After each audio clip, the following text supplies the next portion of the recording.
घुटने खराब होने का पहला इंडिकेशन क्या होता है? जब आप जमीन पे बैठ के उठेंगे तो आपको घुटनों में दर्द आएगा। तो दूसरा रीज़न है कि आई डोंट नो क्यों वेस्टर्न टॉयलेट को मॉडर्नाइजेशन का इंडेक्स माना जाता है। हर घर में अगर एक टॉयलेट है और उसके ज़्यादातर लोग 60 साल से कम के हैं तो Indian toilet is best. Doctor साहब, चप्पल और जूते क्या घुटनों के, पैरों के दर्द की वजह हो सकते हैं? पर आप कितनी देर पहन रहे हैं ये इम्पोर्टेंट है। अगर ऐसे टाइप करने पे दर्द हो रहा है तो ये बोन पेन है। लोगों के घर में पेन बाम रहती है, किसी भी तरह के दर्द पर क्या वो पेन बाम काम करेगी? देखिए, पेन बाम का मैकेनिज्म ऑफ एक्शन क्या होता है, वो काउंटर इरिटेंट की तरह काम करता है। अब ये कैसे पता चलेगा कि जितना प्रोटीन हम ले रहे हैं वो काफी है? गाँव में हमेशा सुनते आए कि दाल भात रोटी सब्जी, यही तो है, इसमें प्रोटीन है, सब कुछ है जी। ये कहना कि नहीं चूंकि मैं वेजिटेरियन हूँ तो मैं प्रोटीन का एक्स्ट्रा सोर्स लूंगा, it is not recommended medically. Gym में अगर कोई स्पेसिफिक एथलीट है उसके लिए उनके पास इंस्ट्रक्टर होते हैं, तो मेरी एडवाइस उनके लिए नहीं है। क्या बहुत लंबे समय तक एसी में रहने वाले लोगों की हड्डियों में दर्द होता है? ये नॉर्मल बात है? अगर आप एसी 24 घंटे आपका साथी है तो फिर आपको डॉक्टर की जरूरत पड़ेगी। हमारे पास ऐसे बहुत सारे सवाल आए जिसमें लोगों ने कमर दर्द, घुटने के दर्द और उससे आगे बढ़कर स्लिप डिस्क से जुड़े हुए स्पेसिफिक सवाल पूछे। तो आज हम बहुत सारे सवालों को इकट्ठा करके लाए हैं। हमारे साथ जाने माने ऑर्थोपेडिक सर्जन हैं डॉक्टर कौशलकांत मिश्रा, जो कि फोर्टिस एस्कॉर्ट्स हॉस्पिटल से जुड़े हुए हैं। आज आपके सवालों पर आधारित रहेंगे। हमारे पूरे पॉडकास्ट में जितनी भी क्वेरीज होंगी उनमें आप अपने सवालों के जवाब ढूंढ पाएंगे। तो आप कह सकते हैं कि ये एक ऑर्थोपेडिक्स की मास्टर क्लास है जो आम आदमी के लिहाज से तैयार की गई है। बहुत बहुत स्वागत है डॉक्टर साहब, आज आपको आम आदमी को ऑर्थोपेडिक्स पढ़ानी है। सबसे पहले लोग ये जानना चाहते हैं कि जॉइंट पेन, मसल पेन और बोन पेन क्या ये अलग अलग होते हैं? अगर अलग अलग होते हैं तभी उसी हिसाब से उनका ख्याल रखा जाए। तीनों अलग चीज़ें हैं। जॉइंट अलग है, मसल्स अलग हैं और बोन्स अलग हैं। और तीनों के पेन के रीजन कुछ कॉमन हो सकते हैं, but most of the reasons अलग अलग होते हैं और उनका ट्रीटमेंट भी अलग अलग होता है। आम आदमी कैसे समझे कि जॉइंट पेन से उसे क्या समझना चाहिए, मसल पेन है तो क्या समझना चाहिए? अगर कोई पर्सन है जब जॉइंट का मूवमेंट नहीं, जैसे मान लीजिए नी जॉइंट लेते हैं या हिप जॉइंट लेते हैं, अगर आप बैठे हुए हैं, लेटे हुए हैं, रेस्ट करें और आपको पेन नहीं है तो ये मान लेना चाहिए कि आपको जॉइंट की क्रॉनिक प्रॉब्लम नहीं है। इसमें एक्सेप्शन एक्यूट पेन हो सकता है जिसमें इन्फेक्शन का होता है, उसको मैं हटा रहा हूँ। बट जिस पेन के बारे में जनता पब्लिक जानना चाहती है वो पेन एक्यूट वाला पेन नहीं है, वो क्रॉनिक नैगिंग पेन होता है, रोज परेशान करता है, सालों से चल रहा है। ऐसा कोई भी पेन जो जॉइंट में रेस्ट करने पे नहीं होता और चलने पे बढ़ता है या एक्टिविटी करने पड़ता है, जैसे कंधे का दर्द है, रुका हुआ है कोई दर्द नहीं, पर हम मूव करते हैं तो दर्द है, तो ये जॉइंट का पेन है। ओके। नी जॉइंट, हम बैठे हुए दर्द नहीं, चलना शुरू किए दर्द आया, ये जॉइंट का पेन है। ये जॉइंट के पेन की डेफिनेशन है। मसल पेन की जहां तक बात आई, मसल पेन यूजुअली बहुत अनकॉमन होता है। अच्छा। वो साइट अकॉर्डिंग होता है, क्योंकि अभी जैसे जॉइंट का पेन आपको स्पेसिफिक जॉइंट के ऊपर ही नजर आएगा, मसल्स का पेन उस दो जॉइंट के बीच में आपको फील होगा। तो दो जॉइंट्स के बीच में अगर पेन फील हो रहा है तो वो पेन दो तरह का हो सकता है, या तो मसल का पेन हो सकता है या बोन का पेन हो सकता है। अच्छा। तो दो जॉइंट के बीच का पेन जॉइंट का पेन नहीं है और मसल का या बोन का पेन है, तो आप ऐसे डिफरेंशिएट कर सकते हैं। बट इसका मुझे नहीं लगता कि किसी पेशेंट को ये समझने की ज़रूरत है, बट ठीक है, आपका सवाल है तो जवाब दिया मैंने। और मसल पेन में एक इंजरी की वजह से, तो इंजरी स्पेसिफिक इंसिडेंस है, पेशेंट को पता होता है। Muscle pain usually secondary reason से हो सकता है, जैसे कि मेटाबॉलिक डिजीज हो, क्रॉनिक डायबिटीज हो, ओल्ड ऑस्टियोपोरोसिस हो, CRF क्रॉनिक रीनल फेल्योर का पेशेंट हो। जो क्रॉनिक डिजीजेस होते हैं उसमें मसल पेन हो सकता है। और चूंकि ऐसा आदमी जिसका जॉइंट खराब है, जिसकी मसल खराब है, तो नहीं चलता, तो उसको ऑस्टियोपोरोसिस डेवलप होती है, जिसकी वजह से बोन पेन। अब बोन पेन का स्पेसिफिक टेस्ट मैं कुछ बता रहा हूं आपको। सबसे इंपॉर्टेंट है, आप अपने पैर की सिन को उठाइए, इस सिन के ऊपर अपने आप दबा के देखिए। अच्छा। Is it painful? अगर ये पेनफुल है तो ये आपका बोन पेन है। अच्छा, ठीक। पीछे की तरफ? हाँ, ये शिन है ना, आगे का फ्रंट फ्लैट पोर्शन, पीछे तो आपकी मसल्स हैं, फ्रंट पे जो बोन दिखती है आपको फ्लैट, जहाँ हड्डी फील हो रही है, आप उस पर टैप कीजिए। अगर ये नॉर्मल है तो ठीक है, अगर ऐसे टैप करने पे दर्द हो रहा है तो ये बोन पेन है। This is one most common site ये देखी जाती है। सेकंड कॉमन साइट होती है कि आप अपने स्टर्नम को टैप करके देखिए पेन है या नहीं है। अपने सुपरफिशियल बोन्स है ना, क्लेविकल को टैप करके देखिए पेन है या नहीं है, जो हाथ लगने पे हड्डी पता चले। ठीक, ये सारे बोन पेन की डायग्नोसिस में आते हैं। बोन पेन का 90% से ज्यादा केवल एक ही रीजन होता है, that is osteoporosis if the age is more than 40-50, और कभी कभी ऑस्टियोमलेशिया एक कंडीशन होती है जिसमें आजकल का अनकॉमन है, पहले मदर ज्यादा होती थी, मतलब एक लेडी को 4-5 बेबीज होते थे, तो उसमें क्या होता था कि वो बच्चा तो दूध पूरा ले लेता है, मदर को दूध नहीं मिलता था, सप्लीमेंट नहीं मिलता, तो इसलिए उनकी बोन वीक हो जाती थी। उसको ऑस्टियोमलेशिया बोलते हैं। Okay, it is weakening of bone due to nutritional deficiency mainly. Okay. Otherwise किसी को जैसे रीनल फेल्योर वाले पेशेंट में भी ऑस्टियोमलेशिया डेवलप होता है, बट उनको जो chronic diabetic patients, chronic renal failure वाले पेशेंट हैं जिनका कि लगातार डायलिसिस चलता रहता है, उसमें डायलिसिस में जो सॉल्ट मिलाते हैं उसमें कुछ सॉल्ट होते हैं जो बोन में जाके डिपॉजिट होते हैं, जिसकी वजह से ऑस्टियोमलेशिया सेकेंडरी बहुत रेयर चीज है, उस पे बारे में। तो डायलिसिस के मरीजों को अगर हड्डियों में दर्द हो तो ये दवाओं का साइड इफेक्ट है? ये क्रॉनिक रीनल मतलब क्रॉनिक डायलिसिस का साइड इफेक्ट है। क्रॉनिक डायलिसिस का साइड इफेक्ट है। आपने जो बातें कही उससे मुझे 2 सवाल इसमें मिल रहे हैं। एक तो ये कि लोगों के घर में, मैंने ये सवाल क्यों पूछा, मसल, जॉइंट और बोन, लोगों के घर में पेन बाम रहती है, वोलिनी, मूव, वायोडेक्स, अलग अलग नामों से रखी रहती है। किसी भी तरह के दर्द पर क्या वो पेन बाम काम करेगी?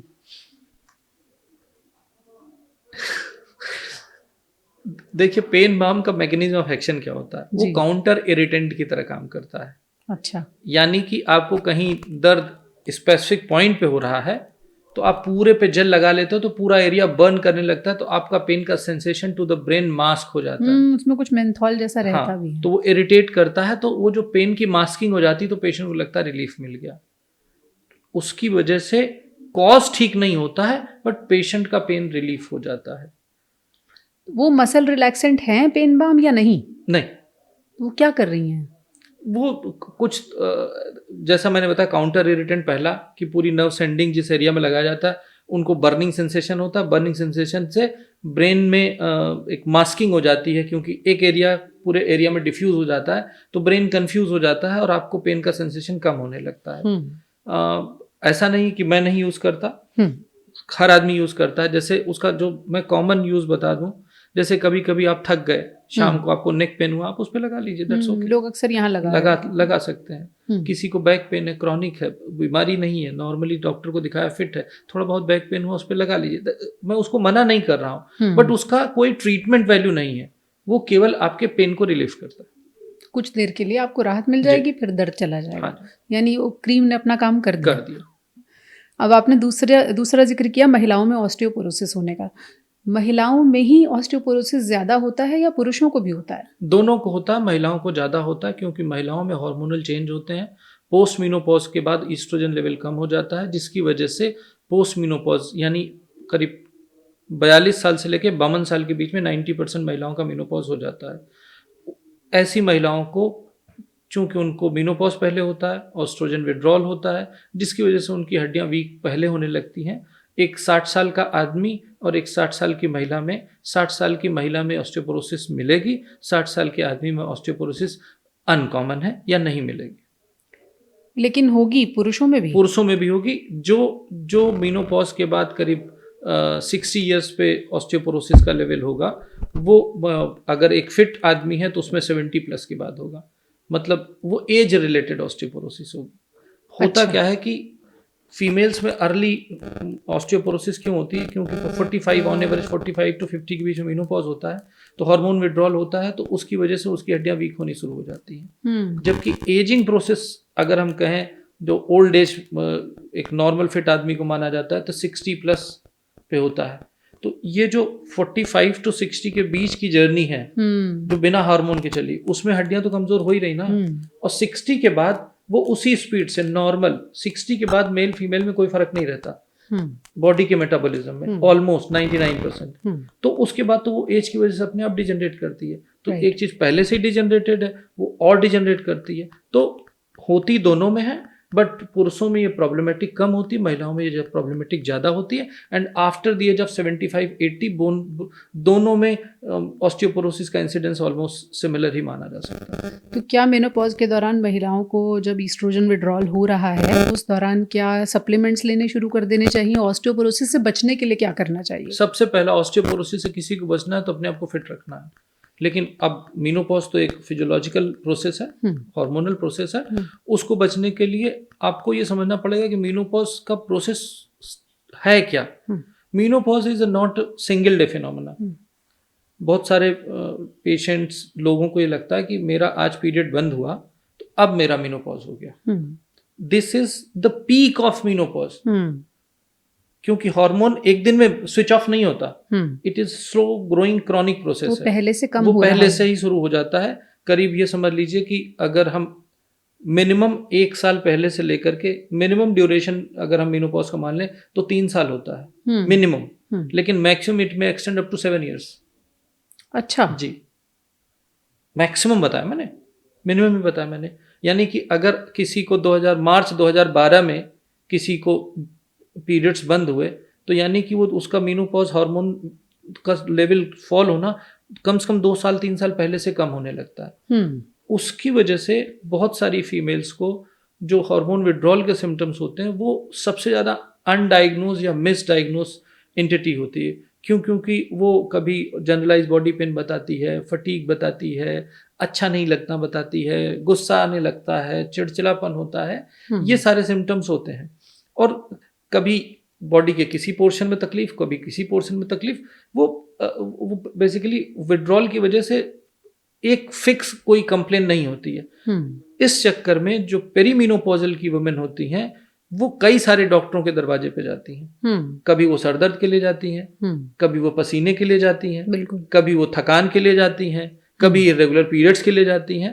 पर समझने की बात एज ए क्लिनिशियन ये ज़रूरी है और एज ए पेशेंट आपको ये समझने की ज़रूरत है कि if you are following in perimenopausal phase तो बेस्ट ये है कि आप अपनी मम्मी से पूछिए कि उनको मेनोपॉज कब हुआ था। This is best indicator. Second, अगर मम्मी नहीं है या मम्मी से बात नहीं हो रही तो अपनी सिस्टर से पूछिए जो अगर आपसे बड़ी है।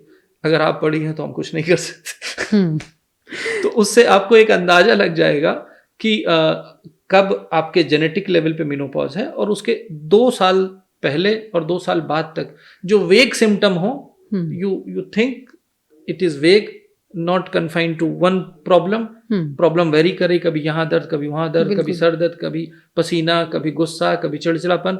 और आपके आप इसकी बेस्ट डायग्नोसिस कौन कर सकता है? जो आपके साथ रह रहा है। आपका चेंज इन बिहेवियर सबसे पहला प्रॉब्लम आता है। आप इरिटेट होने लगते हैं, आपको गुस्सा आने लगता है, तो वो जो आपके घर में एक बेचारा या बेचारे हैं, आप पतियों को बेचारा बता रहे हैं अभी के इस फेज के लिए देखिए उनके लिए जरूरी है, मैं पतियों के लिए जरूरी है कि जब आपको लगे कि आपकी फीमेल वाइफ को मेनोपॉज के फेज में गई है, उसकी एज 43-44 है और आप देख रहे हैं कि एक विजिबल डिफरेंस आ रहा है उसके बिहेवियर में, उसकी एक्सेप्टेबिलिटी में, कि कितने पे वो गुस्सा करती थी अब नहीं कर रही है। ये जो बिहेवियरल चेंज का ऑब्जर्वेशन तो वही करेगा ना जो सबसे ज़्यादा आपके क्लोज है। अगर आपको ये लग रहा है कि आपकी पत्नी के साथ ऐसा हो रहा है कि वो आप पे अचानक बहुत मेहरबान हो गई है, तो आप मान लीजिए कि वो मेनोपॉज के नज़दीक है। अगर उसकी एज 40+ है तो जो अचानक ज़्यादा गुस्सा नहीं करेगी। मेहरबान होने का मतलब तो वही है ना मेरा। तो अपने आप को जिम्मेदार ना माने। आप ना उसको जिम्मेदार मांगने ना अपने आप को जिम्मेदार माने। आपको इस फेज में उसके साथ ज़्यादा रहना है, आपको उसको अंडरस्टैंड करना है। और ये बात और कुछ ही चीज़ें दी जाती हैं इसमें। मैं हार्मोनल थेरेपी का बहुत एडवोकेसी नहीं करता। हार्मोनल थेरेपी तभी देनी चाहिए जब प्री मेनोपॉज है। अगर किसी नॉर्मली इंडियन फीमेल का मेनोपॉज 45 to 50 के बीच में होता है, ऐसी फीमेल्स को ईस्ट्रोजन थेरेपी देना I don't recommend. Being orthopedician, gynaecologist दे सकते हैं, आई एम नॉट कंट्राडिक्टिंग, वो भी बहुत ज़्यादा एडवोकेट नहीं करते। ठीक है, तो उसकी बजाय सिंपल सी दवाएं चलती हैं जिसमें कि कुछ सप्लीमेंट्स होते हैं। मैं नाम लेना चाहता हूँ कुछ मेडिसिन का, जैसे कि मैं ज़्यादातर यूज़ करता हूँ सेलिकल आइसो यूज़ करता हूँ या बायो D3 फेम यूज़ करता हूँ। इसके अलावा इसमें कैल्शियम, विटामिन D, B12 और आइसोफ्लेविन होता है जो प्लांट से निकलता है। इसका साइड इफ़ेक्ट नहीं है। ये आपके मेनोपॉजल फेज के बिहेवियरल चेंजेस को कंट्रोल करता है। इसके अलावा एक और टैबलेट मैं यूज़ करता हूँ, vitamin B6 and folic acid combination, जो ट्रेड नेम से अवेलेबल है B-Long F। ये दोनों लेना चाहिए, और विटामिन डी आपको वीकली लेना चाहिए। और अब विटामिन डी अगर आपका ठीक है और या आप रेगुलर ले रहे हैं तो 15-20 हफ्ते के बाद आप उसको हर 15 दिन में एक बार लेते रहें। और लेकिन ये 10 दिन 15 दिन लेना है तो कोई फायदा नहीं होगा। You start it and continue it for around 3, 4, 5, 6, 7, 8 months, year, 2 year, if you feel it is benefiting you. तो B12 लेना है, B12 लेना है, कैल्शियम लेना है, विटामिन B6 लेना है, फोलिक एसिड लेना है, along with विटामिन डी भी, आइसोफ्लेविन, जो आइसोफ्लेविन कॉम्बिनेशन, ये यूजुअली काफ़ी सारे पेशेंट्स को रिलीफ देता है। और मैं कहता हूँ कि अपने पेशेंट्स को मैं कहता हूँ कि जब कभी हस्बैंड वाइफ आते हैं तो बोलता हूँ कि दवा ये खाएंगे और आपको आएगा, क्योंकि आपको गुस्सा नहीं आपको गुस्सा नहीं झेलना पड़ेगा। तो jokes apart, it is a real physiological process. We have to understand our partner. हड्डियों की मजबूती के लिए चाहे महिलाएं हो चाहे पुरुष, आमतौर पर लोग सोचते हैं कि 40 के बाद हम कैल्शियम लेना शुरू कर दें। सिर्फ कैल्शियम काफ़ी होता है क्या? यूजलेस। अगर आप आइसोलेटेड कैल्शियम की गोली खा रहे हैं तो that is useless. Any calcium without vitamin D is चूना, खाना नहीं चाहिए। अगर आप ले रहे हैं तो calcium with vitamin D is mandatory, otherwise कोई फायदा नहीं है। तो कैल्शियम भी लें और विटामिन डी भी लें। हाँ, मैं लेकिन मेल्स के लिए कभी रिकमेंड नहीं करता कि 40 साल में कोई मेल कैल्शियम खाए, तो it is not recommended. Yes, menopausal females के लिए रिकमेंडेड है, मेल्स के लिए रिकमेंडेड। ओके, कैल्शियम भी दो तरह के आते हैं, कई तरह के आते हैं, कई तरह के आते हैं, वाटर अलग सॉल्युबल, उनसे मतलब वो सब, ये सब मार्केटिंग का तरीका है। चूएबल टैबलेट्स, हाँ, वो सब, वो that is selling point for. तो कैसे चुने इंसान अपना कैल्शियम? कोई भी ले, बात एक ही है, एक ही बात, एक ही बात, सब ऑलमोस्ट सब सिमिलर एक है। हाँ, इसमें एक चीज मैं बताना चाहूँगा, कुछ पेशेंट्स को जो उसमें सॉल्ट का कॉम्पोजिशन होता है, जैसे मैंने कैल्शियम खाया, आपने सुना कुछ लोगों को कैल्शियम खाते हैं उनको ब्लोटिंग होती है, तो it's better that you take different brands.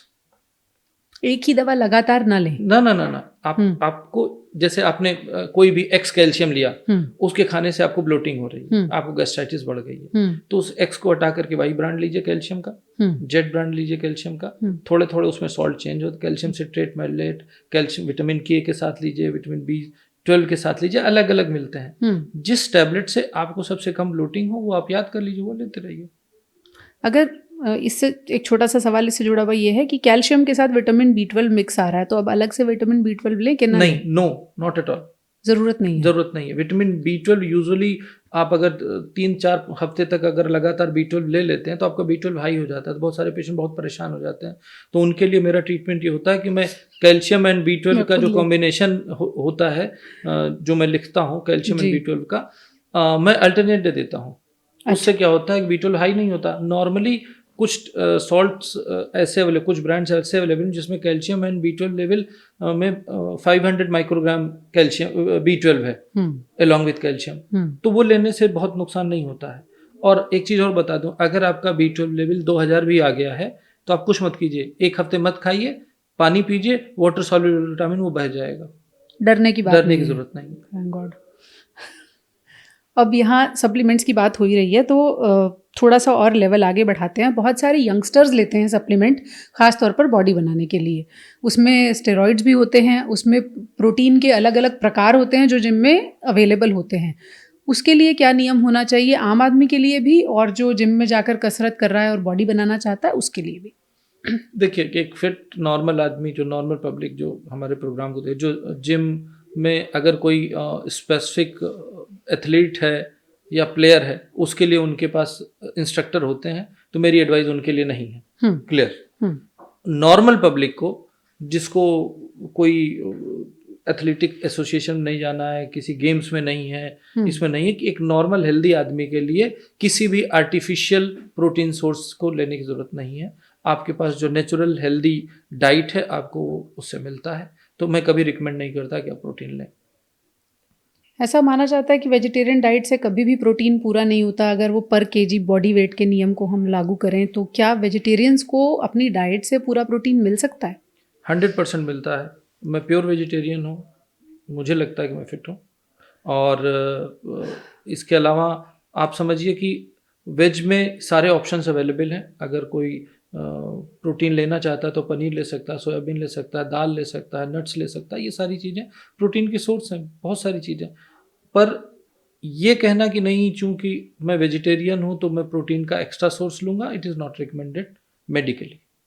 अच्छा। और एक चीज़ और बता दूँ, दुनिया में सबसे स्ट्रांग जो जानवर है उसको हम एलिफेंट, हाथी कहते हैं, वो प्योर वेजिटेरियन है। और व्हेल जो समंदर में जो सबसे बड़ी मछली है दुनिया की, वो भी वेजिटेरियन है।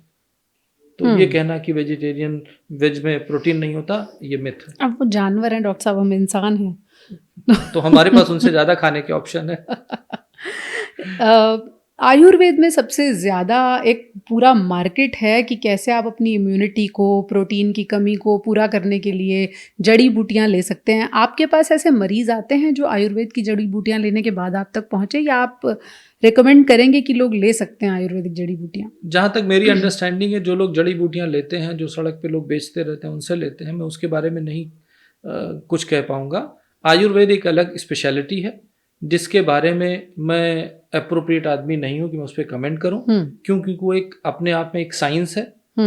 अगर हम देखें तो सुश्रुत, जिसको फादर ऑफ मेडिसिन कहा जाता है ग्लोबली, वो आयुर्वेदाचार्य ही थे। तो हम, मेरे लिए ये कहना इम्पॉसिबल है कि मैं कहूँ कि आयुर्वेद खराब है। हाँ, मैं ये जरूर कहना चाहता हूँ कि सारे आयुर्वेदाचार्यों को मिलकर के एक साइंटिफिक स्टडी के फॉर्म में उसको आगे बढ़ाना चाहिए।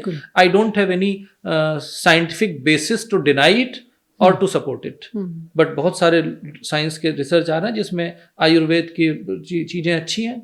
आप देखिए, हमारी हल्दी को अमेरिका पेटेंट कराता है, तो ये हमें मालूम नहीं है। तो आयुर्वेद पे मेरा कोई सवाल नहीं है। आयुर्वेद एक अपने आप में एक साइंस है जिस पे बहुत सारी रिसर्च की जरूरत है। जो किसी भी वजह से पीछे छूट गया, मुझे लगता है उस पर ज़्यादा ध्यान देने की जरूरत है। भारत में बाकायदा मिनिस्ट्री ऑफ आयुष है जो आयुर्वेद को प्रोपोगेट करती है। वो तो अभी बनी है, पर उसके पहले तो बिकॉज ऑफ XYZ रीजन, कोई भी रीजन था, पर आयुर्वेद के ऊपर कभी ध्यान नहीं दिया गया। मुझे लगता है उस पर ध्यान देने की जरूरत है। लेकिन इंटरनेट से देखकर जड़ी बूटियां नहीं खानी चाहिए। आपकी सेहत आपके हाथ, जैसा आप चाहे वैसा होगा। फिर बाद में आप डॉक्टर्स को ढूंढेंगे। अच्छा, दूसरी चीज़ ये है कि क्या ये पता लगाया जा सकता है कि किसी के शरीर में प्रोटीन की कमी है या नहीं है?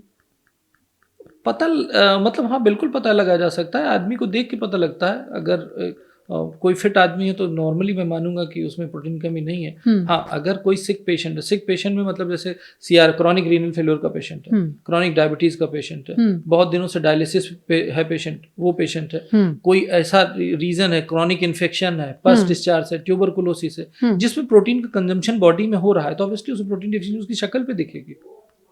आपने कभी कैकेक्सिक मरीज नहीं देखा? आपने कभी, आप देखिए ना कि प्रोटीन माल न्यूट्रिशन के जो लोग पूछना चाहते हैं वो जाके गूगल पे फोटो देख लेना।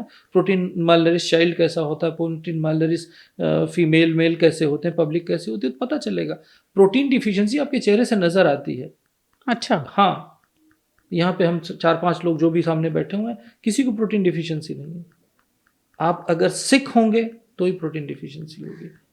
तो डॉक्टर्स और फिटनेस इंडस्ट्री से जुड़े हुए बहुत सारे लोग ये कहकर डराते हैं कि बुढ़ापे में आपकी मसल्स जो हैं वो वीक हो जाएंगी, फिर आपको दिक्कतें होंगी। उसके लिए एक मेडिकल टर्म भी है कि आप कमज़ोर हो जाएंगे। तो इसलिए पहले से प्रोटीन जो है अपनी बॉडी में उसका स्टोर आप तैयार रखें। अब ये कैसे पता चलेगा कि जितना प्रोटीन हम ले रहे हैं वो काफ़ी है या स्टोर को बनाने की ज़रूरत है बुढ़ापे के लिए? आयुर्वेद और एलोपैथ, ये सब ज़्यादा से ज़्यादा, एटलीस्ट एलोपैथ 300-400 साल से ज़्यादा पुरानी नहीं है। आयुर्वेद को अगर हम मान लें बहुत पुरानी है, या जो ट्रेडिशनल मेडिसिन है बहुत पुरानी है। ह्यूमन बॉडी उसके पहले से है, और जिसको जितनी ज़रूरत होती है, भगवान ने ये जो स्ट्रक्चर बनाया है वो अपने आप में कंप्लीट बनाया है। अगर मुझे प्रोटीन की ज़्यादा ज़रूरत होगी तो मेरा प्रोटीन का एब्जॉर्प्शन बॉडी अपने आप बढ़ा देती है। अगर हमारे पास प्रोटीन एक्स्ट्रा है तो बॉडी उसको एब्जॉर्ब नहीं करेगी, वो पास हो जाएगा। आप कोई भी चीज़ खाते हैं, बायोफीड मैकेनिज्म है बायोलॉजी में, हमारे सेल्स में होता है कि अगर हमारे जिस चीज़ की डिफिशियंसी मेरी बॉडी में होगी, उस चीज़ का एब्जॉर्प्शन बॉडी खुद बढ़ा देती है। अच्छा, लेकिन वो प्रोटीन आएगा कहाँ से? खाना खाने से। आप खाना खाओगे तो खाने में प्रोटीन होता है ना।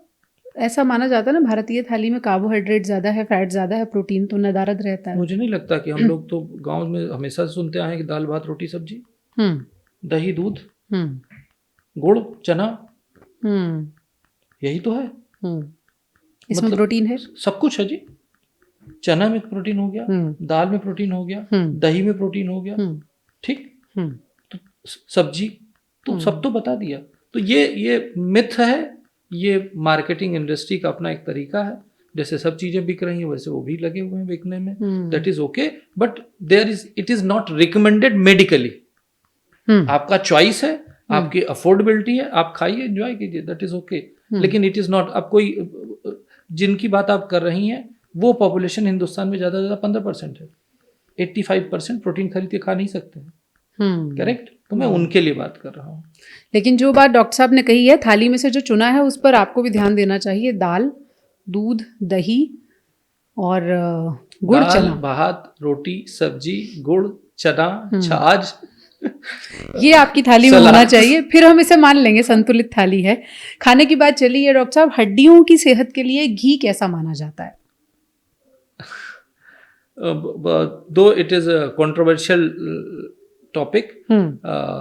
हड्डियों के बारे में ये कहा जाता है कि उसमें फैट का बहुत रोल नहीं है। लेकिन यस, अगर जो मैं फैट का मतलब ये डालडा की बात नहीं कर रहा हड्डियों से मतलब मसल्स, जॉइंट्स, मैं सभी को ले रही हूँ साथ में। हर चीज का एक लिमिटेड स्कोप है। जैसे देसी घी लोग खाते हैं जो तो वो तो अच्छा होता है ना, वो ब्रेन के लिए भी अच्छा होता है। फैट की रिक्वायरमेंट होती है। अब फैट की रिक्वायरमेंट ये नहीं होती कि आप रोज 1 किलो फैट खाएं, दैट इज नॉट रिक्वायर्ड। जो आप जंक फूड खाते हैं उसमें बहुत सारा फैट होता है, उसकी जरूरत नहीं है, वो डिपॉजिट होने लगता है। फैट की रिक्वायरमेंट बहुत कम होती है बॉडी को, और वो इसेंशियल है। ऐसा नहीं कि किसी का फैट एकदम जीरो कर दें और वो सर्वाइव करे, नहीं पॉसिबल है। ब्रेन में जितनी सेल्स होती हैं उसके चारों तरफ फैट ही फैट होता है, ठीक। पॉली अनसैचुरेटेड फैटी एसिड्स जो होते हैं, दो तरह के होते हैं, polyunsaturated fatty acid, unsaturated. Unsaturated fatty acid essential हैं, हेल्दी हैं। पॉली अनसैचुरेटेड फैटी एसिड्स वाले भोजन को खाना चाहिए। और देसी घी जो पुराना हमारे यहाँ होता था उसमें पॉली अनसैचुरेटेड फैटी एसिड्स ज्यादा होते थे, इसलिए वो सेहतमंद माना जाता है और हेल्दी माना जाता है। घी का कटोरा पीने की जरूरत नहीं है। वो डिपेंड करता है कि आप किस स्टेज पे हैं। आप एकदम बहुत वीक हैं, आप खटिया पे पड़े हुए हैं, आप माल नरिश्ड हैं, तो आप खाइए, बॉडी उतना एब्जॉर्ब करेगी। लेकिन आप ऑलरेडी हेल्दी हैं तो फिर वो आपको एक्स्ट्रा हेल्दी बना देगी।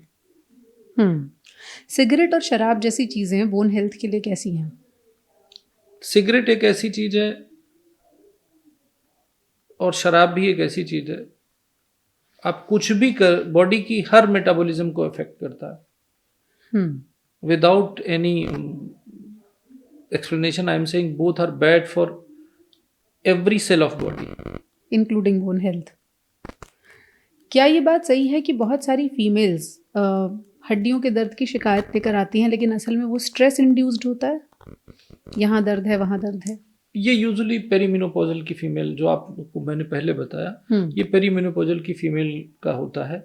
और कोई भी पेन कुछ जैसे कि अगर आपके घर में कोई है या आपको खुद अगर fleeting joint pain, body pain है, जॉइंट पेन की बात नहीं कर रहा, बॉडी पेन, कभी आपके यहाँ दर्द हो रहा है, कभी यहाँ बदलता रहता है शरीर इधर उधर, वेग से symptom, not specific and fix, तो यूजुअली ये आपको देखना पड़ेगा कि आपका एनवायरनमेंट कैसा है। आपके पास आसपास कुछ तो ऐसा है जो आपके अच्छा नहीं लग रहा है, जो आपको चैन की नींद नहीं दे रहा है। मुझे लगता है कि आपको उस पर ध्यान देना चाहिए। आपकी फैमिली लाइफ, पर्सनल लाइफ, उसमें बैलेंस करने की जरूरत है। ऐसे मरीज आते हैं? ऐसे मरीज बिल्कुल आते हैं। और इसमें आजकल मैंने देखा है कि जो लोग रात भर अमेरिका के लिए काम करते हैं और दिन में इंडिया में सोते हैं, ऐसे लोग इसमें काफ़ी फॉल कर रहे हैं, स्पेशली यंगस्टर्स। यानी नाइट शिफ्ट जो कर रहे हैं, वो दिन भर सोते हैं, रात में अपने काम में बिजी रहते हैं, तो सोशल लाइफ खत्म हो जाती है, बहुत सारी प्रॉब्लम्स आती है। तो एक ये बहुत छोटे सेगमेंट की बात कर रहा हूँ, बट जो है फैक्ट वो है फैक्ट। अच्छा, तो बहुत लंबे समय तक नाइट शिफ्ट नहीं करनी चाहिए? It's better not. Sun exposure is must for everything. Okay, कुछ सवाल हमारे पास डॉक्टर साहब फ्रैक्चर से जुड़े हुए आए कि जिन लोगों को हड्डी टूट गई और उसके इलाज के बाद रॉड, स्क्रू, प्लेट्स ऐसी चीज़ें लगी, उनकी बोन्स पहले की तरह नॉर्मल काम नहीं कर पाती, ये बात कितनी सही है? मैं ये कहना चाहूँगा कि ये बात सही नहीं है। बिल्कुल भी। मैंने इसीलिए गलत नहीं कहा, ये बात सही नहीं है, जी। मैंने सोचा और फिर बोला। आप देखिए, जो भी स्क्रू, इम्प्लांट, रॉड, प्लेट्स पड़ती हैं वो टेम्परेरी पड़ती हैं। ये मतलब हर ऑर्थोपेडिक सर्जन को पढ़ाया जाता है कि आपकी बॉडी में कोई भी इम्प्लांट लगे, जब बोन यूनियन हो जाए विच इज ऑल मतलब 2 years प्लस, तो आपको वो इम्प्लांट निकलवा देना चाहिए। बट यहाँ पे जुडिशियस डिसीजन ज़्यादा ज़रूरी है।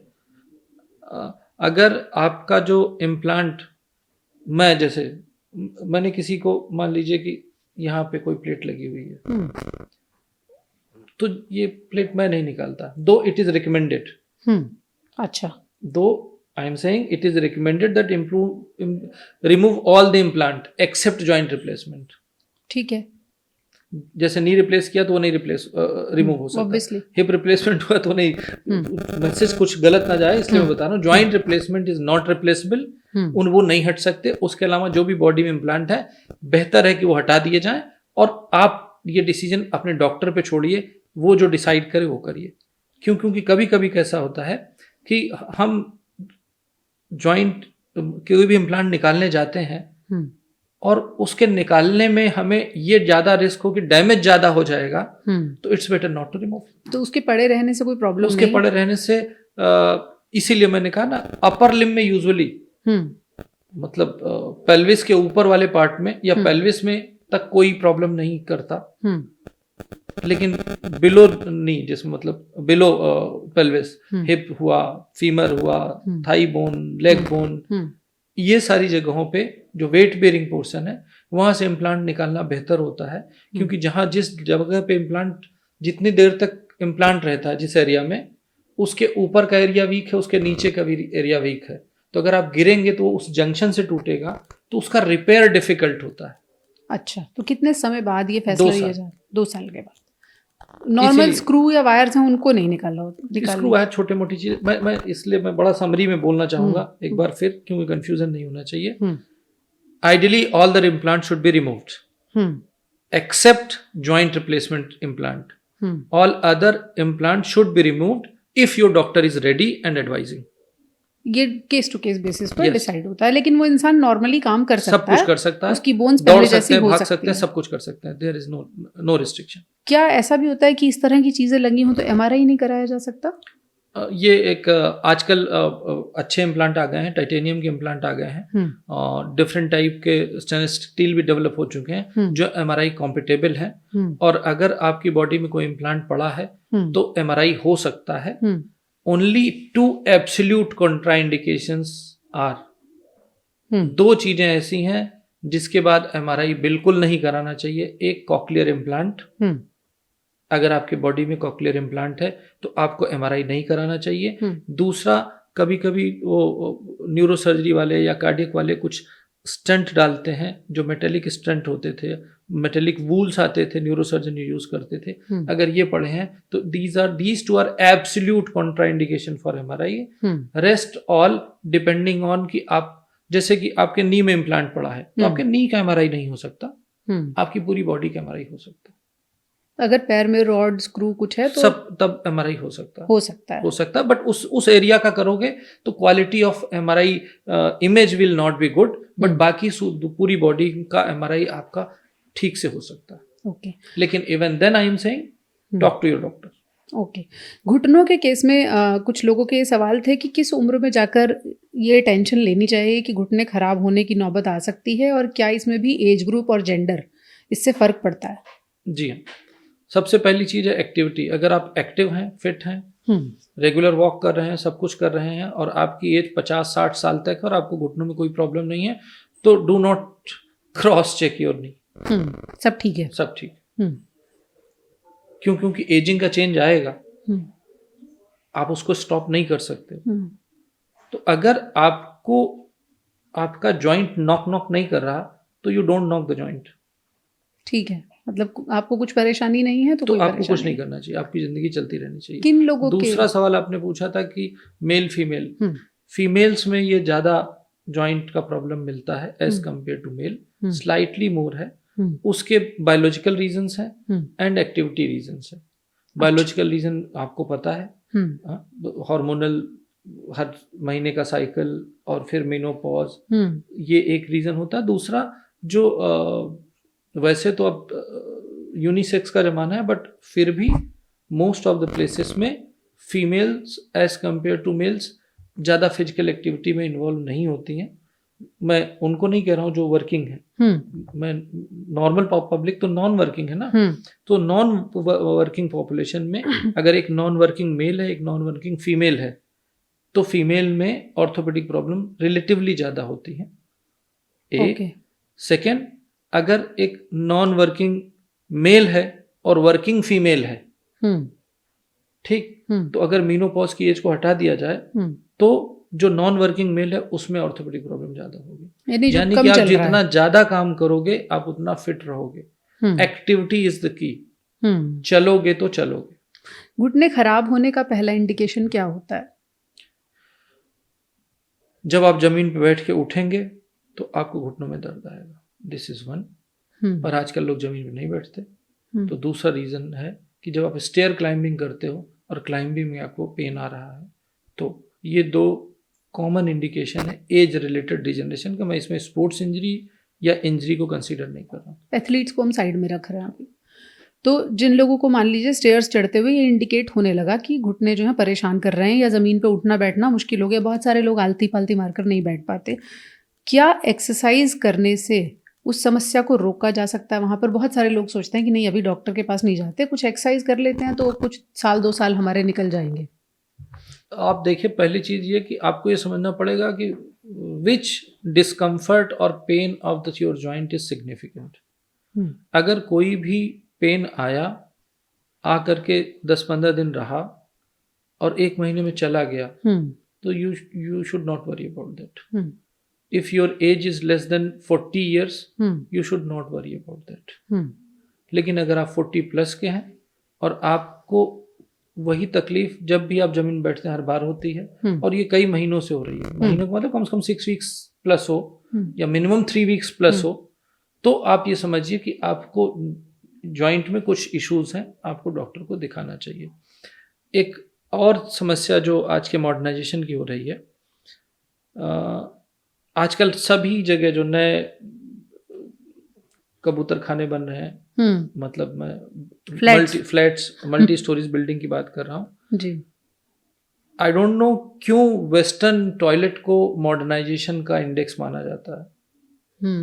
इट इज रॉन्ग, नहीं होना चाहिए था। हर घर में अगर एक टॉयलेट है और उसके ज्यादातर लोग 60 साल से कम के हैं तो इंडियन टॉयलेट इज बेस्ट।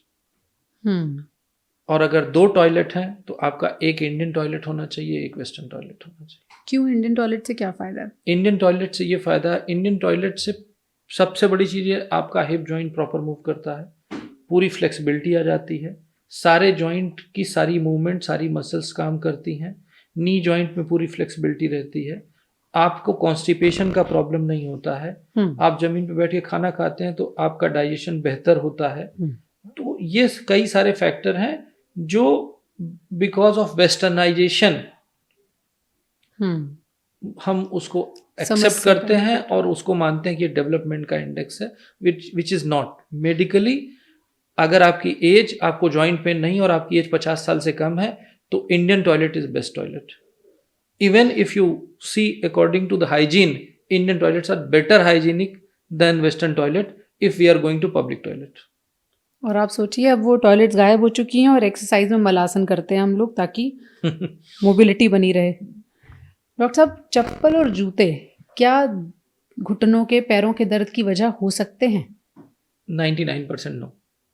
अगर आपने खराब चप्पल, खराब जूते पहने हैं? अब कभी कभी कोई, मतलब ऐसा थोड़ी नहीं कोई जूता या चप्पल आपकी जिंदगी भर चलने वाला है। कोई भी जूता या चप्पल चलेगा, 1 साल फट जाएगा, दूसरा नया आएगा। ये सवाल इसलिए है, बहुत बड़ा मार्केट है जूतों का, जो ये बताता है कि आप ऐसे जूते पहनेंगे तो आपके पाँव में दर्द नहीं होगा। हील्स पहने या जूते पहने, ये भी एक बड़ा विवाद है जो हर वक्त चलता रहता है, इसलिए ये सवाल। मेरे हिसाब से अगर आप जूते पहनते हैं, वेदर यू आर मेल और female, your mobility, your activity, your confidence all improves. मतलब आप जूते और चप्पल में बात करें, अगर जैसे फीमेल्स में फैंसी टाइप की चप्पल, ऊंची हील या कोई भी चप्पल और जूतों को मैं डिफरेंशिएट करता हूँ. जूते is better than chappal, this is a. अब चप्पल की बात कर लेते हैं. High heel chappal is the last. Normal chappal fashion के लिए पहनिए उसको. अपनी कंफर्ट के अकॉर्डिंग कोई भी चप्पल पहनिए, दैट इज ओके. कोई भी चप्पल या जूता अगर आपको पहनने से तकलीफ दे रहा है तो आप डॉक्टर के पास न जाके मोची के पास जाके दूसरा जूता खरीदिए, ना कि डॉक्टर के पास जाके इलाज लीजिए. मतलब इस पे मैं क्या बोलूं. देखिए, बहुत सारी महिलाओं का ये तर्क होता है कि हम फ्लैट चप्पल पहनते हैं तो उससे हमें नुकसान नहीं होगा. क्या फ्लैट चप्पल भी नुकसान कर सकती है? 100% फ्लैट चप्पल नहीं. मतलब देखिए, किसी भी मतलब मेरे स्टेटमेंट को जनरलाइज नहीं किया जा सकता. हर एडवाइस सेलेक्टिविटी होती है और टेलर मेड होती है, किस पेशेंट के क्या एडवाइस है. तो जनरलाइज एडवाइस देना बेहतर नहीं है. कभी आपका मन है फ्लैट पहनने का, मैं फ्लैट पहन सकता हूँ. पहले हवाई चप्पल लोग फ्लैट पहनते थे, पर आप कितनी देर पहन रहे हैं ये इम्पोर्टेंट है. क्या आप रोज फ्लैट पहन रहे हैं? क्या आप कई सालों से फ्लैट पहन रहे हैं? दो लोग हैं जिनको कोई बायोलॉजिकल प्रॉब्लम नहीं है, बोथ आर सेम जेनेटिकली. मान लीजिए दो ट्विंस पैदा हुआ, आइडेंटिकल ट्विंस, एक फ्लैट चप्पल पहन के चले और एक नॉर्मल दूसरी चप्पल जूता पहन के चले, तो फ्लैट चप्पल वाले को फुट में पेन होने के चांसेस ज्यादा होंगे, क्योंकि जमीन की सतह से ज्यादा जुड़ा. फ्लैट आपकी आर्च को मैच नहीं करता. Flat is not comfortable. कभी कभी आप कोई भी फुटवेयर पहने वो आपको नुकसान नहीं करेगा, लेकिन आपकी रोज जिंदगी में जिसको आप करीब 12 घंटे जो पहनते हैं वो आपका वो फुटवेयर होना चाहिए जिसमें आपको बेस्ट फील हो. एक समस्या हम देखते हैं प्लांटर फैसाइटिस. इसका हम अक्सर जिक्र सुनते हैं और उसके लिए बहुत सारे चीजें भी आने लगी हैं जो मदद करेंगी. ये क्या होती है? प्लांटर फैसाइटिस यूजुअली एज के साथ आती है, जो कॉमन मिलती है सबसे ज्यादा. कभी कभी इंजरी के बाद भी होती है. होता क्या है इसमें?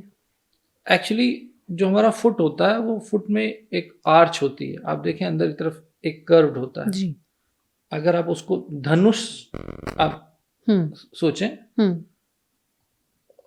वो धनुष या आर्च ऐसे होती है और जो धनुष की प्रत्यंचा जिसको बोलते हैं थ्रेड, वो सीधी होती है. वो सीधी होती है. तो आपके फुट में वो धनुष की प्रत्यंचा जो है वो थ्रेड जो है वो आपकी प्लांटर फेशिया है और धनुष आपका फुट की आर्च है. ये एक टफ, जैसे हमारे हाथ में ये देखिए यहाँ की स्किन और यहाँ की स्किन में फर्क है, वैसे ये इसलिए क्योंकि यहाँ की इस स्किन के नीचे भी एक डीप थिक फेशिया है, वो हैंड में है और हैंड मूव करता रहता है, इस पे प्रेशर नहीं पड़ता, इसलिए यहाँ पे वो फैसाइटिस नहीं होती है. हमारे फुट में हम रोज उस पे चलते हैं और जैसे जैसे एज बढ़ती है वैसे वैसे nutrition to fascia, elasticity of soft tissue कम होती है. क्योंकि एजिंग का एक ही रीजन होता है कि ग्रेजुअली हमारे बॉडी में वाटर कम होने लगता है. ओके. उसका रीजन होता है क्योंकि ग्रेजुअली धीरे धीरे ब्लड सप्लाई कम होने लगती है एजिंग के साथ. जो स्मॉल वेसल्स होती हैं पहले इतनी मोटी होती है और एकदम फिर माइक्रोस्कोपिक हो जाती है, तो वो ब्लॉक होने लगती हैं, तो उसको न्यूट्रिशन नहीं मिल पाता. एक ये रीजन होता है जिसकी वजह से वहां पे वो मैकेनिकल स्ट्रेस पड़ता है, तो उसको ट्रॉमा रोज पड़ता रहता है और आप अपने एक्सपेरिमेंटल जूते रोज बदलते रहते हैं, तो आपको प्लांटर फेशिया हो सकती है. किसी भी आदमी को जिंदगी में अगर एक आध बार प्लांटर फेशिया हो रही तो it is not a big deal, ये हो सकती है. It may be the part of your normal biological development. क्या करना चाहिए ऐसे में? यूजुअली प्लांटर फेशिया में जो पेशेंट्स आते हैं उनको पहचानना होता है. हील पेन या प्लांटर फेशिया दो अलग चीज होती है. बहुत सारे लोग हील पेन और प्लांटर फेशिया को एक ही मानते हैं. अच्छा. हील के अराउंड 3 तरह के पेन होते हैं. एक हील के पीछे पेन होता है जिसको रेट्रोकैल्केनियल बर्साइटिस बोलते हैं, जो पीछे यहाँ पे कभी कभी कहते हैं कि बोन निकली है पीछे की तरफ. मैं आपसे पूछने वाली थी, हड्डी बढ़ गई है. हाँ, अभी आता हूँ, हील को खत्म कर लो. तो हील के पीछे वाला पेन अलग पेन है, हील के नीचे वाला पेन अलग पेन है और हील का पेन अलग पेन है. ओके. हाँ, इन तीनों का ट्रीटमेंट डिफरेंट है, तीनों के कॉज डिफरेंट है. तो आपको ये समझना पड़ेगा अगर आप, लेकिन एक चीज याद रखिए कि जब भी आप सुबह सो उठते हैं, पहला कदम रखते हैं, और उस समय सबसे ज्यादा दर्द होता है, जो आधे 1 घंटे में धीरे धीरे कम होकर नॉर्मल हो जाता है। तो ये यूजुअली प्लांटर फेशिया होती है if it is inside the sole में अगर हो रही है। तलवे में अगर आपको हील के पास तलवे में अगर दर्द है तो ये प्लांटर फेशिया है, और हील के पीछे अगर दर्द है तो इसको रेट्रोकैल्कुनियल बर्साइटिस बोलते हैं। मेजॉरिटी पेशेंट्स मेडिसिन से ठीक हो जाते हैं, एंटी इन्फ्लेमेटरी की जरूरत होती है। अगर आपका पेन 3 महीने से ज़्यादा 4 महीने से ज़्यादा है, आपको एंटी इन्फ्लेमेटरी से फ़ायदा नहीं हो रहा है, तो स्टेरॉइड के इंजेक्शन एक अच्छे ऑर्थोपेडिशियन से लेने से 99% प्लांटर फेशिया ठीक हो जाती है।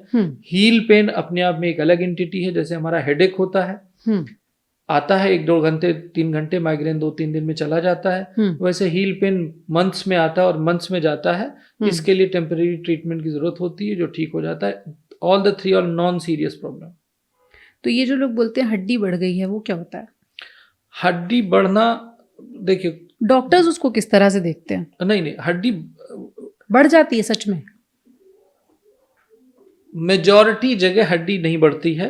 देयर आर सर्टेन साइट्स जहां पे हड्डी बढ़ी हुई नजर आती है इन द एक्सरे। एक जैसे कि आप देखिए कि एक हेलेक्स वल्गस होता है। अब देखो किसी का ग्रेट टो है, वो अंदर की तरफ एलिवेटेड सा होता है, उसको हेलेक्स वल्गस बोलते हैं। उसमें जेनेटिक लेवल पे उसका डेवलपमेंट होता रहता है, यूजुअली 50 साल के बाद ही नजर आता है। तो वो बढ़ी हुई हड्डी कह सकता हूं मैं। कभी कभी हील के पीछे एक एलिवेशन सा बनता है जी, वो ट्रैक्शन एपिफिसिस होती है, एपोफिसिस होती है। बेसिकली क्योंकि हमारा पीछे का जो काफ मसल नीचे जाके इंसर्ट होती है, तो उसकी वजह से कभी कभी क्या होता है कि बिकॉज ऑफ एजिंग प्रोसेस आपके टेंडन में बोन डिपॉजिट होने लगती है या कैल्शियम डिपॉजिट होने लगता है, क्योंकि वेस्कुलरिटी कम हो रही है, वाटर कंटेंट कम हो रहा है, तो वहाँ पे कैल्सिफिकेशन होने लगता है, तो जिसको लोग कहते हैं कि हड्डी बढ़ रही है। तो आप ये मान के चलिए कि कहीं हड्डी बढ़ती नहीं है। It is part of ageing process और डेवलपमेंटल प्रोसेस, और सबको नहीं होता, ये जेनेटिक ज्यादा होता है। कितने % लोगों में आप ये प्रॉब्लम देखते हैं कि हड्डी बढ़ गई? अगर मेरे पास 100 पेशेंट आते हैं तो 3-4 लोग ये कंप्लेन लेके आते हैं, और मेजॉरिटी अपने एक्सरे पे दिखाते हैं कि हड्डी बढ़ गई है। अच्छा, क्योंकि वो उसमें रिपोर्ट में लिखा होता है कैल्केनियल एस्पर, और डॉक्टर को भी बताने में आसान होता है, कौन इतनी पढ़ाई कराए, हाँ देखो ये तुम्हारी हड्डी बढ़ रही है। इसके अलावा करते क्या है? कुछ नहीं करने की जरूरत होती है, ऐसे ही छोड़ देते हैं उसको किसी बढ़ी हुई हड्डी को किसी सर्जरी की जरूरत नहीं होती। मैं जो चीजें बोल रहा हूँ 100% ना लें, वो 90% से ज्यादा सत्य हैं, 10% में एक्सेप्शंस होते हैं, क्योंकि ये मैं पब्लिक टॉक दे रहा हूँ। ठीक बात है। अब कुछ सवाल आप ही के पॉडकास्ट से जुड़े हुआ है कि हमारी डिस्क बल्ज कर गई है, हम क्या करें? तो ये डिस्क बल्जिंग क्या होती है और क्या आम आदमी इसे पहचान सकता है? नॉर्मली अगर आपको बैक पेन आया, जब बैक पेन होता है तभी लोग जाते हैं एक्सरे कराते हैं, और एक्सरे के बाद फिर एमआरआई कराते हैं। आजकल लोग ज़्यादा स्मार्ट हो गए हैं, तो एमआरआई पहले करा लेते हैं और फिर डिस्क लेके घूमते हैं पूरी दुनिया में कि मुझे डिस्क हो गया। अगर आप ये वाले कैटेगरी के मरीज की बात बता रहे हैं तो उसका मतलब ये है कि उसको डिस्क बल्ज नहीं, उसके एमआरआई में डिस्क बल्ज है। तो don't try to treat your MRI report, treat yourself. तो कैसे डिस्क बल्ज? अगर आपको कोई तकलीफ नहीं है, खाली एमआरआई रिपोर्ट में डिस्क बल्ज आया है, तो आप भूल जाइए कि आपको डिस्क है। अच्छा, मैं बड़ा दोबारा क्लियर कर रहा हूं कि अगर आपकी एमआरआई रिपोर्ट में डिस्क बल्ज है और आपको कमर का दर्द नहीं है, हुआ था और वो खत्म हो गया है, तो आपको डिस्क नहीं है। नहीं है? हाँ। किन लोगों को है? हाँ, अब अगर आपका डिस्क बल्ज का पेन है और वो आपका कंटिन्यूअस होता जा रहा है, आपका कमर से दर्द शुरू होकर के आपके पैरों को रेडिएट कर रहा है, रोज रात में आपको तकलीफ दे रहा है, और ये आप जब दवा खाते हैं आराम आ जाता है, दवा बंद करते हैं दोबारा आ जाता है, then only it may be the disc pain. अच्छा, होता क्या है डिस्क बल्ज में? क्या खिसक जाती है डिस्क? नहीं, ये आप यूं समझिए कि हमारे स्पाइन में मल्टीपल वर्टिब्रास होती हैं, छोटे छोटे ब्लॉक्स होते हैं बोन्स के। अगर सारे बोन्स के ब्लॉक हो बिना किसी सॉफ्ट कुशन के, तो फिर स्पाइन की बेंडिंग नहीं होगी, साइड बेंडिंग नहीं होगी। तो साइड बेंडिंग हो, ये मेंटेन रहे, इसके लिए भगवान ने उसके बीच में शॉक एब्जॉर्बर्स लगाए हुए हैं, जिसको हम डिस्क बोलते हैं। वो डिस्क ही है जिसकी वजह से मेरी गर्दन मूव कर रही है, मेरी गर्दन रोटेट कर रही है, मैं आगे झुक पा रहा हूँ, मैं साइड से झुक पा रहा हूँ, ये डिस्क की वजह से है। अब इतने सारे मूवमेंट होते हैं इस मूवमेंट में कभी कभी डिस्क थोड़ी बहुत स्लिप हो सकती है, लेकिन whether that is the cause of pain it's really difficult to identify by MRI। अच्छा, तो कैसे पता चलता है? ये क्लिनिकल डायग्नोसिस होती है। अगर आपको डिस्क है और आपको उसी डायरेक्शन में, डिस्क बल्ज 3 तरह की होती है, डिस्क राइट में निकले, डिस्क लेफ्ट में निकले, डिस्क पीछे की तरफ निकले, ये 3 तरह की रिपोर्ट होती है। खिसक के इधर खिसक, हाँ, किसी भी वापस भी आ जाती है क्या? वापस भी आ जाती है कभी कभी, अगर आप एक्सरसाइज करते हैं, यंग हैं तो वापस भी आ जाती है, बट जहां से निकलती है वहां पे एक टेंडेंसी होती है कि दोबारा भी निकल आती है। ठीक। बहुत सारे लोगों को लिखी हुई रिपोर्ट में आती है कि L1, L2, L3, L4, L4, L5, मतलब जितनी है सब में डिस्क बल्ज है, तो ये this is no disc bulge. अच्छा, मेजॉरिटी की बात बता रहा हूँ, एक्सेप्शंस हैं, मैं मेजॉरिटी की बात। अगर मल्टीपल लेवल पे डिस्क बल्ज लिखा हुआ जिसका मतलब मस्त रही, कुछ नहीं है। अच्छा, अगर किसी जगह एक एक्यूट डिस्क है, एक लेवल पे है, बड़ी सी डिस्क है जो पीछे की तरफ आ रही है, और आपका पेन भी डिस्क आपको राइट साइड निकली है और अगर आपका पेन भी राइट साइड हो रहा है, then it is disc pain. अगर आपकी रिपोर्ट में लेफ्ट साइड डिस्क निकली है और आपको दर्द राइट साइड में आ रहा है, तो आप समझ ही सकते हैं कुछ और है कि कुछ और है, और डिस्क रीजन नहीं है। तो क्या एक्सरसाइज करने से ठीक हो जाता है ये पेन? 90% से ज्यादा बैक पेन के पेशेंट बिना सर्जरी के ठीक होते हैं, which includes medicine, proper advice, exercise, rehabilitation. Less than 10% patients में स्पाइन के केस में या बैक पेन के केस में सर्जरी की जरूरत पड़ती है। तो कमर दर्द हो तब उसे कमर दर्द माने। अगर आपको MRI रिपोर्ट ऐसा कह रही है कि कोई दिक्कत है, तो सबसे पहले अपने लक्षणों पर गौर करें। कंफ्यूज हैं तो डॉक्टर की मदद लें। अपने आप रिपोर्ट्स के जरिए अपना इलाज करने के बारे में ना सोचें। चलते चलते एक सवाल और है डॉक्टर साहब, क्या बहुत लंबे समय तक AC में रहने वाले लोगों की हड्डियों में दर्द होता है? ये नॉर्मल बात है? जी हाँ। ऐसा क्यों होता है और क्या करना चाहिए? इसका सबसे बड़ा रीजन ये है कि सन एक्सपोजर नहीं होता है। यूजुअली लोग गर्मियों से बचते हैं, फिजिकल एक्टिविटी कम करते हैं, और आजकल तो जिम भी एयर कंडीशन होने लगे हैं, तो ऐसे लोगों को देखा गया है कि उनमें विटामिन डी डिफिशिएंसी बहुत ज़्यादा होती है, और जिसकी वजह से उनको फटीग, जनरलाइज बॉडी पेन हो सकता है। क्या करें? AC में ना रहें, एक्सरसाइज करें, फिजिकल एक्टिविटी करें। मतलब मैं ये नहीं कह रहा हूँ कि AC में ना रहने का मतलब ये नहीं है कि आप ना रहें। AC में ना रहने का मतलब है कि you should know what you need, body needs. Physical activity रोज होनी चाहिए, जॉगिंग, रनिंग एक्टिविटी रोज होनी चाहिए। कुछ एक ऐसा काम आप जिंदगी में चूज कर लिए जिसकी वजह से आपको दिन में एक बार पसीना आए, आपकी बॉडी वार्म हो, एक बार स्वेटिंग अगर आपको हो रही है, मतलब स्वेटिंग का मतलब बहुत सारे लोग स्वेटिंग नहीं होती है, वो ये ना समझे कि हम स्वेटिंग ही करा के मानेंगे। मतलब एक लेवल होता है जब आप थक जाते हैं, एग्जॉस्ट हो जाते हैं। कुछ ऐसा करें जिससे आप एक बार कम से कम अपनी एक स्ट्रेंथ तक के लिए फिजिकल एक्टिविटी करें, तो आपको कुछ करने की जरूरत नहीं है। AC आपकी बेनिफिट के लिए है। अगर आपका AC 24 घंटे आपका साथी है तो फिर आपको डॉक्टर की जरूरत पड़ेगी। बिल्कुल, ये बहुत बड़ा मैसेज है, खासतौर पर उन लोगों के लिए जिन्हें लगता है कि वो AC के बिना बिल्कुल भी 1 मिनट नहीं रह सकते। एक शेर है, पसीने पसीने हुए जा रहे हो, ये वो लोग कहाँ से चले आ रहे हो। डॉक्टर साहब की हिदायत ये है कि कई बार अपने शरीर से पसीना निकलवाना आपके शरीर के लिए सेहतमंद होता है, बशर्ते वो एक्सरसाइज के जरिए निकल रहा हो। अपनी सेहत का ख्याल रखिए। हड्डियों से जुड़े हुए और भी जो सवाल हैं, बोन हेल्थ को लेकर आपके मन में जितने भी मिसकंसेप्शंस हैं, जितनी भी धारणाएं हैं, जो कन्फ्यूजन्स हैं, उन्हें आप हमसे शेयर कीजिए। हम फिर उनके जवाबों के साथ हाजिर होंगे। Thank you so much doctor साहब। आपके शेर से एक बात याद आई, जो आपने शेर कहा तो हम भी अपना एक शेर दे ही देते हैं जी, कि हद के अंदर हो नज़ाकत तो अदा होती है, हद से बढ़ जाए तो आप अपनी सजा होती है। इतनी नाजुक न बनो, हाय इतनी नाजुक न बनो।